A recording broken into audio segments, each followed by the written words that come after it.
புதுச்சேரி வில்லியனூர் பகுதியில் அதிமுகவினரால் ஏற்கனவே திறக்கப்பட்ட எம்ஜிஆர் சிலை மீண்டும் திறக்க முயன்ற ஓபிஎஸ் ஆதரவாளர்களை போலீசார் கைது செய்தனர்.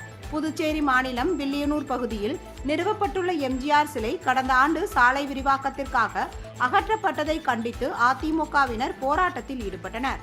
இதனையடுத்து அந்த சிலை சாலையோர பகுதியில் மீண்டும் நிறுவப்படும் என அரசு தெரிவித்தது. அதன்படி 2 தினங்களுக்கு முன்பு அதே பகுதியில் நிறுவப்பட்ட எம்ஜிஆர் சிலையை புதுச்சேரி மாநில அதிமுக செயலாளர் அன்பழகன் திறந்து வைத்தார். இந்நிலையில் திறக்கப்பட்ட எம்ஜிஆர் சிலைக்கு மீண்டும் திறப்பு விழா இன்று நடைபெறும் என்று ஓபிஎஸ் ஆதரவாளர்கள் அழைப்பு விடுத்திருந்தனர். இந்த விவகாரத்தில் சட்டம் ஒழுங்கை பாதுகாக்க வேண்டியது காவல்துறையினரின் கடமை என அதிமுக மாநில செயலாளர் அன்பழகன் நேற்று தெரிவித்திருந்தார். இந்நிலையில் சிலை அமைந்துள்ள பகுதிக்கு முன்னாள் சட்டமன்ற உறுப்பினர் ஓம் சக்தி சேகர் தலைமையில் வந்த ஓபிஎஸ் ஆதரவாளர்களை போலீசார் தடுத்து நிறுத்தினர். அப்பொழுது சிலை பீடத்தில் தங்களுடைய கல்வெட்டை வைக்கவும் சிலைக்கு மாலை அணிவிக்கவும் அனுமதிக்க வேண்டும் என வலியுறுத்தினர்.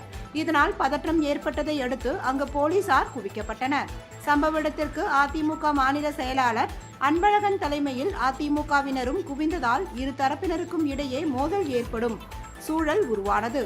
இதையடுத்து அனைவரையும் கலைந்து செல்லும்படி போலீசார் கேட்டுக்கொண்டனர். இதையடுத்து அதிமுகவினர் சென்றுவிட்ட நிலையில் கலைந்து செல்ல மறுத்த ஓபிஎஸ் ஆதரவாளர்களை போலீசார் கைது செய்தனர்.